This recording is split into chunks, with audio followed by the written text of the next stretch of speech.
David Okafor would replay that moment 1,000 times in his mind, the instant his world fractured. Room 1214 at the Transcorp Hilton in Abuja. November rain tapping against the corridor windows. His wife's voice filtering through the door, speaking in that tone he thought belonged only to their private moments. But he's getting ahead of himself. Let's rewind 72 hours. David taught science at King's College Lagos in Surulere.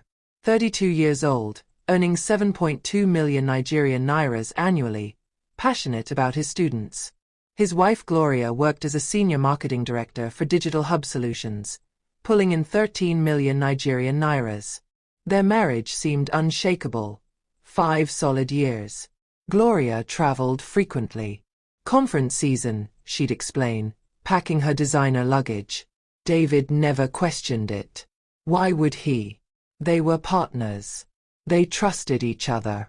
Every Sunday, they'd browse the local markets in Tejuosho, talking about the house they'd buy someday. This particular trip was a 4-day marketing conference in Abuja. Gloria seemed distracted while packing Wednesday morning, her phone chirping constantly. Major client pitch, she'd said, kissing his cheek absently. Patrick believes this could push me to VP level. Maybe 18.5 million Nigerian nairas. Patrick Nwachukwu, her boss. David had met him once at a company event. Sharp suits, Lagos Business School pedigree, the kind of confidence that came with corner offices. Friday afternoon shifted everything. David's principal handed him a 250,000 Nigerian nairas bonus for his award-winning science program. Their anniversary loomed a month away. The idea struck him like lightning. Surprise Gloria in Abuja. Reserve a table at Nkoyo restaurant. Steal one evening together before she got buried in conference chaos. He booked a 95,000 Nigerian nairas flight within the hour. Ordered flowers.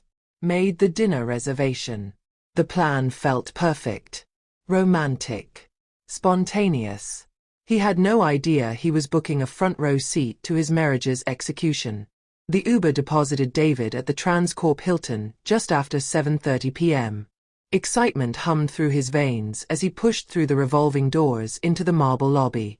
Conference attendees clustered around the bar, their lanyards swaying as they laughed and networked. David approached the reception desk, where a young man named Marcus greeted him. "I'm here to surprise my wife," David announced, grinning. "Gloria Okafor, room 1214.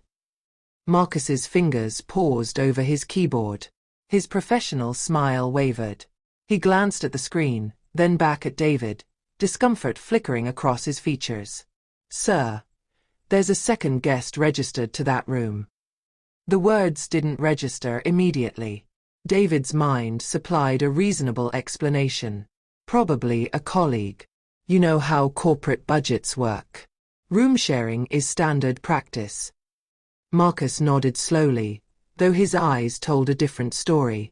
"Of course. Enjoy your evening, Mr. Okafor." The elevator ascended. David studied his reflection in the polished brass, overnight bag, reservation confirmation glowing on his phone. Everything planned perfectly. The 8th floor stretched before him, silent except for the soft hum of air conditioning. Grey carpet absorbed his footsteps as he counted door numbers. 1206, 1208, 1210, 1212. His hand rose to knock on 1214. Then he heard it. Not words. Not conversation. Something else entirely. Sounds that needed no translation. His brain scrambled for alternatives. Television. Had to be. People watch shows in hotels. Perfectly normal. But then Gloria laughed. That specific, intimate laugh he remembered from their early days together, before late nights and business trips became routine. A laugh he'd almost forgotten she still possessed. David's hand dropped to his side. Ice flooded his veins.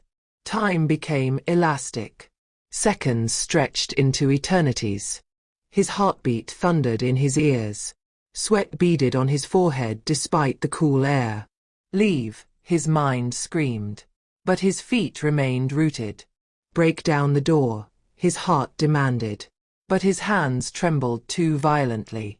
The elevator chimed. A man stepped into the hallway, late 30s, athletic, wearing a suit that probably cost more than David's monthly salary. Champagne bottle in one hand, roses in the other. Wedding ring catching the light. He walked directly toward room 1214, moving with the certainty of someone who belonged there. David watched, paralyzed, as the man produced a keycard. The door cracked open, and Gloria's voice floated out, warm and expectant. "There you are. I was getting worried." The door closed. David stood frozen. His bag slid from his shoulder, hitting the carpet with a muffled thump. His phone screen glowed. Reservation at Nkoyo restaurant, 8 p.m., table for two. Reality didn't explode. It simply disintegrated. Everything he believed about his life, his marriage, his wife, all of it crumbling into dust. His legs finally obeyed, carrying him toward the ice machine alcove at the corridor's end. He collapsed there just as they gave out completely. David sat with his back against the ice machine, head in his hands, nausea rolling through him in waves. 5 minutes ago, he'd been planning a romantic surprise. Now he was trying to process the impossible. His wife with another man. Questions bombarded him. How long? Who was that man? How many business trips were lies? A nearby door opened. A woman emerged, mid-30s, observant eyes that immediately registered distress. "Are you all right?" David looked up, his face wet with tears he hadn't noticed shedding. "My wife." His voice cracked. "She's in that room with another man." The woman didn't flinch or offer empty comfort. Instead, she sat beside him on the carpet. "I'm blessing Ibrahim." She shared her story. 3 years ago, similar situation, similar devastation. She'd confronted her husband immediately, letting rage guide her. It backfired spectacularly in the divorce, made her look unstable, gave him ammunition, weakened her legal position. "Feel everything you're feeling right now," Blessing said gently. "But David, your next 12 hours will define the next 12 months. Don't confront them tonight. Not in anger. Get evidence first. Protect yourself legally. Think strategy, not emotion." Her words cut through the fog. David's analytical mind, honed by years of teaching scientific method, began engaging. Problems had solutions. Evidence preceded conclusions. Blessing helped him stand, walked him to reception. He booked his own room with his personal card. Room 1127. Different floor. Different reality. In his new room, David opened his laptop. Began documenting systematically. Timeline of Gloria's trips. Dates. Cities. Hotels. Credit card statements revealing expensive dinners for 2, unexplained hotel charges. Purchases he couldn't account for. Text messages that seemed innocent before but looked sinister now. "Running late, don't wait up." Patrick suggested I extend another day for networking. He researched Lagos divorce attorneys, reading reviews, taking notes. Hours passed. Midnight. 1 a.m. 2 a.m. Sleep eluded him, but exhaustion did too. Anger had crystallized into something colder. Determination. By morning, he'd have more than heartbreak. He'd have evidence. And evidence meant power. Morning arrived gray through the hotel windows. David had slept perhaps 90 minutes. His dreams haunted by Gloria's laugh and that man entering her room. After showering and changing, he studied his reflection. Eyes bloodshot and hollow, but his jaw was set. He looked like someone who decided to fight back. At 7:45 a.m., David positioned himself on the hotel restaurant's outdoor terrace. Ordered coffee he wouldn't drink. Pretended to read while his phone, propped discreetly against his water glass, recorded everything. His table provided clear views of all entrances. 8:32 a.m. They appeared together. Gloria wore the coral blazer he'd helped her select at the Palms last month. Professional. Polished. The man beside her wore navy blue and aviators. David had researched him overnight. Patrick Nwachukwu, VP of Operations, Gloria's supervisor, her mentor. They laughed as they walked, comfortable in a way that screamed intimacy, not professional courtesy. David's phone captured it all. They chose a corner table. Patrick's hand rested on Gloria's thigh beneath the table. She leaned in, kissed his cheek lightly. Their murmured conversation included phrases like, keeping quiet until the Abuja expansion, and Sandra's getting suspicious again. Sandra, Patrick's wife. David's jaw clenched, but his hands remained steady. 8 minutes, 47 seconds of clear video. Timestamps. GPS coordinates. Undeniable. After they left for their conference sessions, David made his move. He found them outside conference room B. Inhaled deeply. Stepped forward. Gloria. His voice emerged calm. Unnervingly calm. She spun around, face draining of color. David. What are you? Patrick Nwachukwu. David extended his hand to the confused man, who shook it reflexively. David Okafor. Gloria's husband. Recognition dawned on Patrick's face, followed immediately by panic. We need to talk, David continued.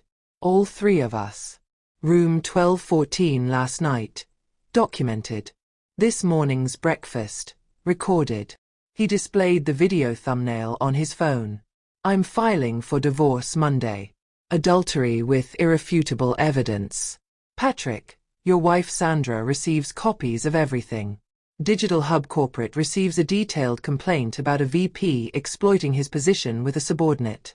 Expect calls from lawyers. Don't contact me again. Gloria reached out. David, please, let me explain. But he'd already turned away. The power had shifted entirely. He wasn't the victim anymore. He walked through the lobby into bright Abuja morning. Left the rental car. Took an Uber straight to Nnamdi Azikiwe Airport. Changed his return flight. By 2 p.m., he was airborne, heading back to Lagos with evidence that would end his marriage and potentially destroy 2 careers. Staring out at Abuja disappearing below, David felt oddly calm despite the numbness. The worst had happened. Now came accountability. Monday morning, David called in sick, first time in 3 years. He spent the day executing his strategy from his kitchen table, still in his King's College sweatshirt, coffee growing cold. First, Mrs. Adebayo, a divorce attorney recommended by a colleague. She reviewed his documentation via video call, nodding as he presented the evidence. Mr. Okafor, most clients arrive emotional and empty-handed. You've built an airtight case. Adultery with evidence in Nigeria gives us substantial leverage. They discussed strategy, timelines, asset division. David signed the retainer agreement. Papers would be filed by Wednesday. Second, Sandra Nwachukwu. He'd found her information through Patrick's LinkedIn, art gallery curator, profile full of charity galas and smiling photos with 2 young daughters. His hands shook dialing her number. Mrs. Nwachukwu, we haven't met. I need to tell you something about your husband. A weary sigh. What's he done now? That weariness revealed everything she'd suspected before.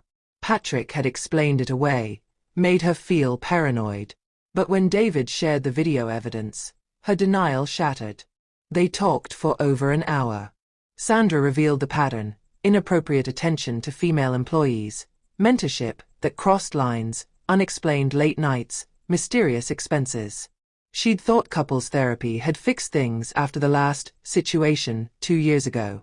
Their timelines aligned perfectly with Gloria's business trips. Thank you, Sandra said finally, voice thick with emotion. This time I'm done. Third, corporate complaint.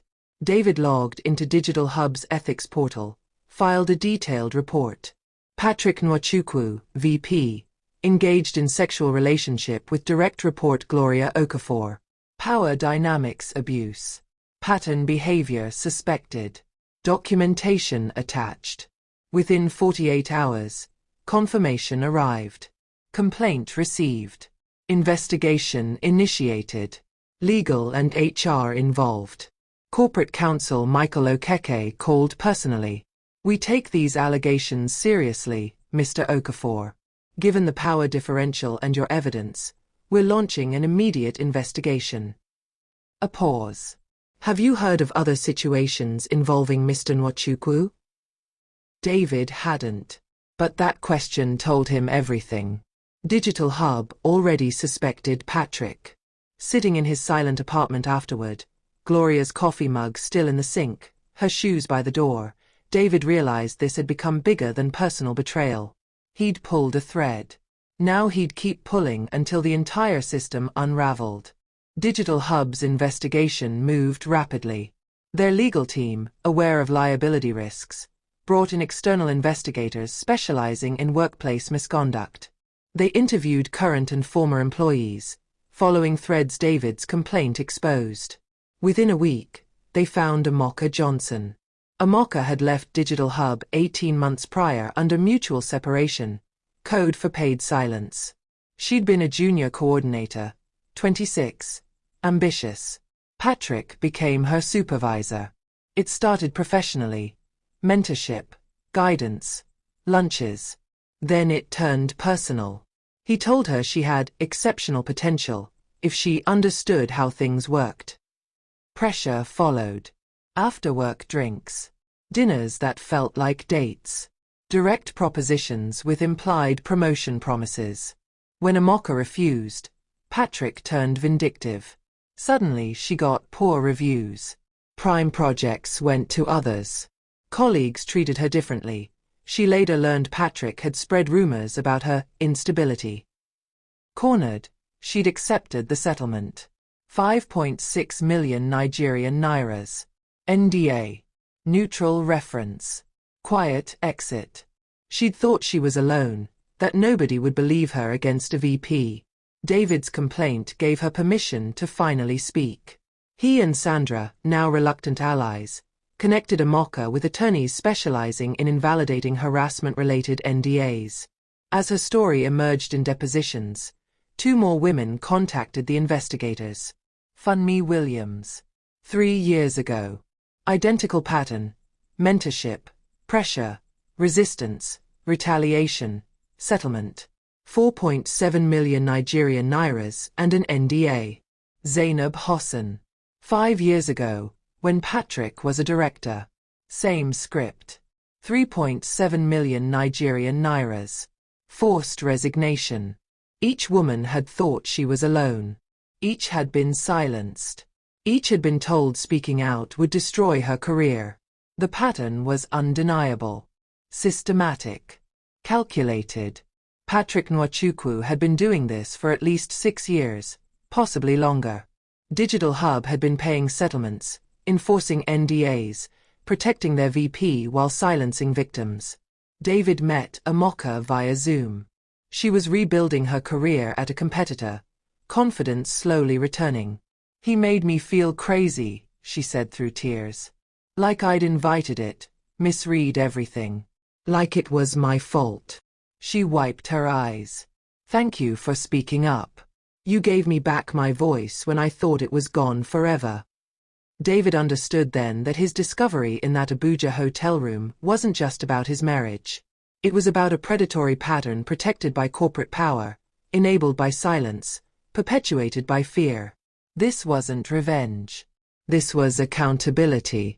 And accountability was far more powerful than revenge ever could be. The investigation report landed on CEO Ngozi Olukoya's desk like a grenade. VP Patrick Nwachukwu had engaged in systematic sexual harassment spanning 6+ years, involving at least 5 employees, consistently abusing his authority.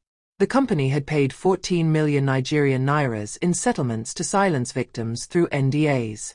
The legal exposure was catastrophic. Those NDAs wouldn't survive current scrutiny. Public exposure meant stock price collapse, client exodus, regulatory investigations. The board convened emergency session. Their decision was swift and merciless. Patrick Nwachukwu was terminated immediately for gross ethics violations, code of conduct breaches, and authority abuse. No severance. No negotiation. Security escorted him from the building Friday at 9 a.m. Credentials revoked, devices confiscated, office cleared within the hour. Word spread through the company in minutes, through the industry by day's end. The tech and marketing world was interconnected. Everyone knew someone at Digital Hub. Patrick's reputation was destroyed.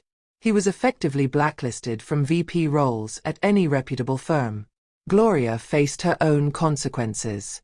The investigation revealed she'd violated relationship disclosure policies, knew Patrick was married, and failed to report conflicts affecting her assignments and reviews. Digital Hub offered her a choice: resign with neutral reference, or be terminated for cause with full documentation. She chose resignation but was forced to accept transfer to their struggling Abuja office as senior coordinator, 2 levels down. Career suicide disguised as relocation. Her VP dreams were dead. David's divorce proceeded simultaneously. Gloria, knowing the evidence was incontestable, didn't fight. Terms were agreed, property sold, equity split 60-40 in his favor due to adultery, pension intact, clean financial break. Divorce finalized in 89 days, among Nigeria's fastest. Through mutual friends, David heard she was living in a modest was-2 apartment, working long hours to rebuild her reputation, single, in therapy twice weekly. Patrick's life imploded more comprehensively. Sandra filed for divorce with David's evidence and investigation depositions. She sought primary custody of their daughters, ages 7 and 9, plus maximum financial settlement. Nigerian courts ruled in her favor. Patrick got supervised visitation only, paid substantial child support and alimony, lost the house. His Mercedes was repossessed. His luxury Ikoyi apartment sold at a loss. Court documents revealed financial deception, secret apartment for affairs, expensive gifts, dinners, all hidden from his wife. His Lagos business school network distanced themselves. Former colleagues stopped returning calls. He was toxic, unemployable at his previous level. When the divorce decree arrived, David sat holding the paper that legally ended his marriage, expecting triumph or vindication. Instead, he felt exhausted. And strangely, impossibly free. The chains of deception had been severed. The lies had been exposed. Justice, imperfect but real, had been served. Now came the harder work, rebuilding not just his circumstances, but himself. Amoka Johnson, Funmi Williams, Zainab Hossan, and 2 other women filed a joint class action against Digital Hub Solutions. The allegations were devastating: fostering hostile work environment, enabling a predator in leadership, weaponizing NDAs to silence harassment victims, creating a culture of fear. Media attention was immediate. The Guardian Nigeria ran a feature, Tech Firms' Pattern of Harassment, How NDAs Silenced Women for Years. Industry publications amplified it. Local news interviewed employment law experts about NDA enforceability, corporate liability, power dynamics in tech. Patrick's name appeared in every article. His pattern, his abuse, his downfall. His LinkedIn went dark. Social media fell silent. Former colleagues publicly distanced themselves. His personal collapse continued. Sandra's divorce moved through brutal public depositions. Forensic analysis revealed he'd spent approximately 5.8 million Nigerian nairas of marital funds on affairs over 3 years. Secret apartment, gifts, expensive dinners, all hidden. The final settlement was ruthless. Sandra got the house, primary custody, 520,000 Nigerian nairas monthly child support, substantial alimony. Patrick got supervised visitation every other weekend at a court facility, his damaged reputation, and crushing financial obligations. He moved to a modest 1-bedroom in Yoba, found work as an independent consultant making a fraction of his former salary. His daughters barely knew him. Court-appointed therapists noted they showed anxiety in his presence. David watched from a distance, receiving updates through Sandra.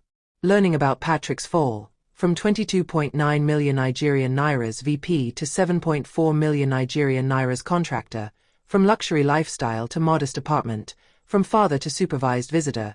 He felt something complex. Not satisfaction, but rightness. Revenge would have felt hollow. This felt like justice. He participated in depositions for the class action, delivering clear, measured testimony. The attorney complimented him afterward. Your documentation and courage changed everything. These women wouldn't have won without you breaking the silence.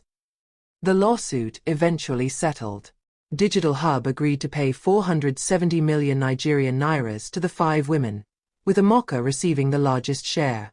The company committed to comprehensive policy overhaul, independent HR oversight, mandatory training, cultural audit by external firms, and abolishment of forced arbitration for harassment claims. More importantly, they issued a public apology acknowledging their failures to protect employees. It wasn't enough. Justice never fully heals wounds. But it was something real, tangible, systemic. A card arrived from Amoka. Inside, her handwriting. Because you had the courage to speak up when you had nothing to gain personally, I found my courage again. You protected women you'll never meet. Thank you for refusing to stay silent. You're a good man, David Okafor. He kept that card on his desk, a reminder that suffering can produce meaning if you let it. With divorce finalized and lawsuits settled, David focused on rebuilding from the ruins. The Lagos property sold at market value, providing capital for a fresh start. He found a 2-bedroom in Lekki Phase 1, a neighborhood he and Gloria had discussed but never moved to. This space was his alone. No compromise colors. No shared furniture carrying ghosts. He decorated authentically. Vintage Super Eagles posters, framed National Museum Lagos photographs, plants he actually tended. The 2nd bedroom became a reading sanctuary filled with science books, astronomy charts, telescope by the window. Gloria's ghost didn't live here. Physical transformation followed emotional healing. He joined a boxing gym in Victoria Island, taking morning classes before school. Boxing provided healthy outlet for residual anger and complicated feelings that still surfaced. He dropped 15 pounds through training, grew physically stronger while healing emotionally. He learned to cook beyond bachelor basics, taking evening classes at a local culinary school. Met diverse people with no connection to his old life, rediscovered joy in small victories.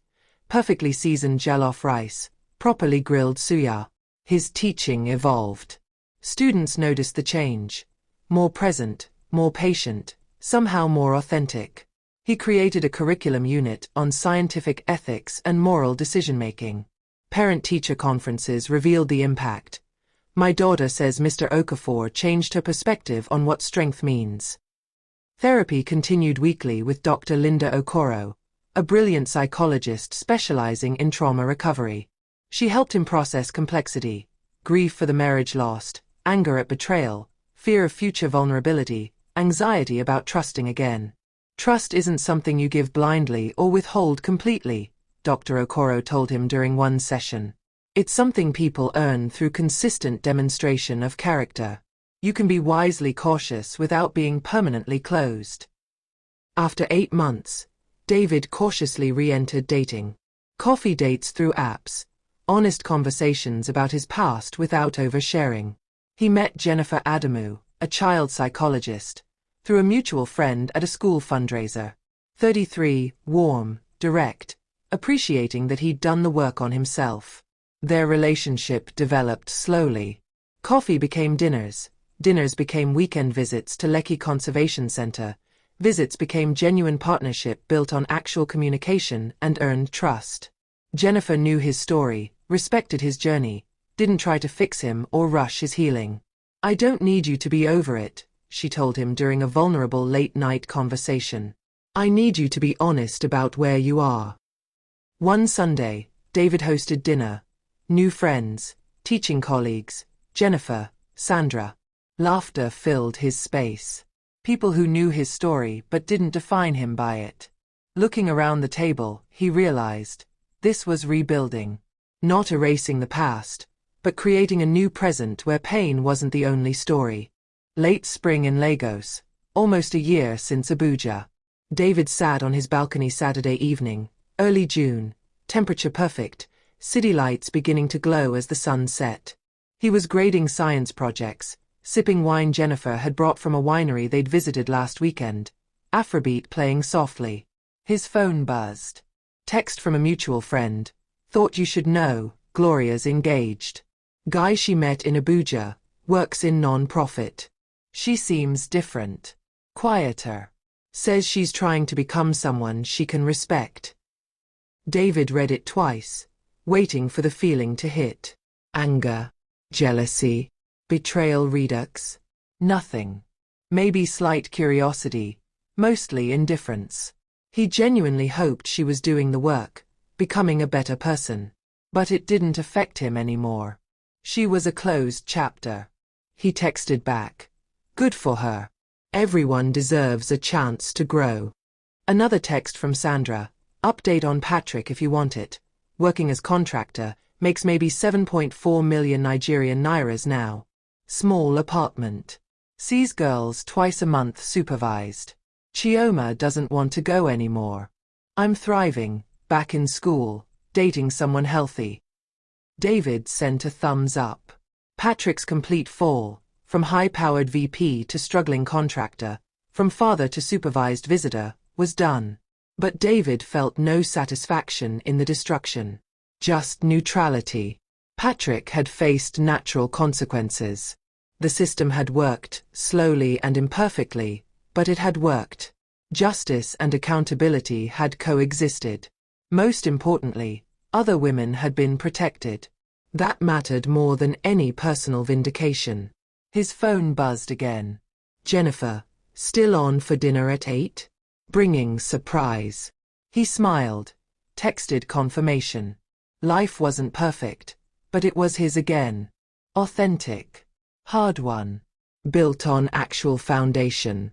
He reflected on that November evening in Abuja, standing frozen outside room 1214, world-shattering, faced with an impossible choice, rage or strategy, destruction or accountability. In that moment, he could have kicked down the door, let pain drive actions he'd regret.